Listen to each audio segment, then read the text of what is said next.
নমস্কার বন্ধুরা, welcome to cooking with ইচ্ছে। আজ আরেকটা উইন্টার স্পেশাল রেসিপি নিয়ে আমি চলে এসেছি। আজকে আমার রেসিপি হচ্ছে মাত্র 5 মিনিটে তৈরি হবে এরকম একটা ডিমের রেসিপি, বাটার গার্লিক এগের রেসিপি। চলুন তাহলে আমরা রেসিপিটা শুরু করি। এখানে একটা পাত্রে আমি বেশ খানিকটা তেল গরম করে নিয়েছি আর সেদ্ধ করে খোসা ছাড়িয়ে রাখা 6টা ডিম এখন আমি একটু ফ্রাই করে নেব। ডিমগুলো ফ্রাই করার জন্য এখন আমি এর মধ্যে দিয়ে দেব একটু নুন। এবার আমি এগুলোকে লাইট ফ্রাই করে নেব।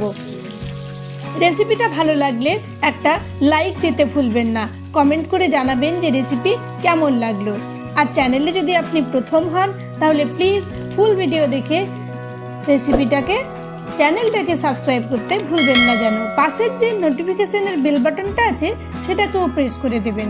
আমার পুরনো বন্ধুদের অনেক ধন্যবাদ আমার পাশে সব সময় থাকার জন্য। দেখুন আমাদের ডিমগুলোর কালার চেঞ্জ হতে শুরু করেছে।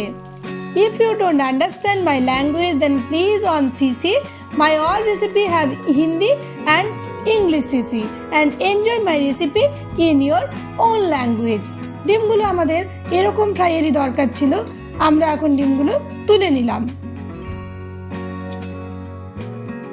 এবার এই তেলের মধ্যে আমি দিয়ে দেব আরো 2 চামচ বাটার।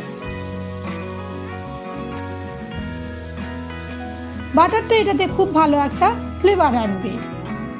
এরকমই নিত্য নতুন রেসিপি পেতে প্রতি সোমবার শুক্র সন্ধ্যে 6টায় আমার সাথে থাকুন প্লিজ।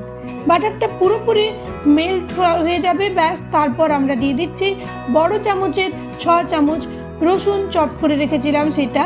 তার সাথে আমি দিয়ে দিচ্ছি বেশ খানিকটা লঙ্কা চপ করে রেখেছিলাম। এটা খুব একটা ঝাল হবে না, মোটামুটি 1 চামচের মতন লঙ্কা আমি দিয়েছি। আপনারা যদি বেশি ঝাল খেতে চান তাহলে দিতেই পারেন।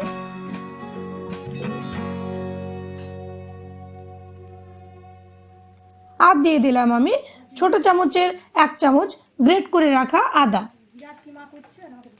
জাস্ট একটু ফ্রাই করব রসুনের গন্ধটা বেরোনো অবধি। রসুনের গন্ধ বেরিয়ে এসেছিল। এবার আমি দিয়ে দিলাম ফ্রাই করে রাখা ডিমগুলো, দিয়ে দিলাম কর্নফ্লোর আমি 2 চামচ গুলে রেখেছিলাম। তার সাথে নুন দেওয়া আছে আমাদের একটু সামান্য পরিমাণ। নুন আমরা ডিম ফ্রাই করার সময়ও দিয়েছি। এবার আমি সব কিছু একটু লো ফ্লেমে একটু নেড়ে চেড়ে নেব ভালো করে। টেস্ট করে নিলাম নুনটা ঠিক আছে। এবার আমি দিয়ে দিলাম চপ করে রাখা ধনে পাতা। আপনাদের কাছে পার্সলে পাতা থাকলে অবশ্যই দেবেন, এটাতে পার্সলে পাতা খুব ভালো ফ্লেভার আনে। দিয়ে দিলাম চপ করে রাখা পেঁয়াজের পাতা। এই শীতে সবাই এনজয় করে এই রেসিপিটা খান আর আমায় নিশ্চয়ই জানাবেন যে রেসিপিটা কেমন লাগছে। একটু আমি টস করে নিচ্ছি ভালো করে। দেখুন হয়ে গেছে। এরকম যখন হয়ে যাবে বুঝবেন যে আপনার রেসিপি রেডি হয়ে গেছে।